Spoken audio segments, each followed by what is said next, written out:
বাঙালিরা যে মাছে ভাতে হয় সেটা আমি নিজেকে না দেখলে কখনোই বিশ্বাস করতাম না।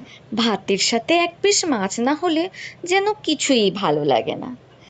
আবার হতে হবে সে মাছ রকমারি স্বাদের, বা এক রকমের মাছ হলেও সেটা যেন ভিন্ন স্বাদে বানানো হয় বারবার।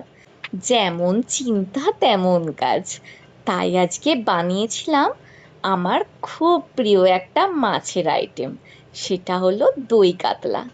বিশ্বাস করো তোমরা, দই কাতলা দিলে এক প্লেট ভাত আমি অনায়াসে খেয়ে নেবো, সাথে কোনো তরকারি লাগবে না। কিন্তু সৌজন্যের খাতিরে আজকেও বানিয়েছিস একটু ভেন্ডি আলুর তরকারি, গোটা পোস্তের ফোড়ন দিয়ে।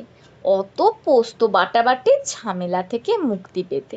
আর সাথে রয়েছে আমার এই পছন্দের দই কাতলা। পিসটাও নিয়েছি লেজের পিস। লেজের মাছটা এতটাই সুস্বাদু হয় যে বলে কথা নেই। মাছের মধ্যে যে লাল ব্যাপারটা না, উফ, কি যে ভালো লাগে কি বলবো। লেজা খেয়ে রাজা হই বা না হই, মনটা একদম রাজার মতো খুশি হয়ে গেছে আজ।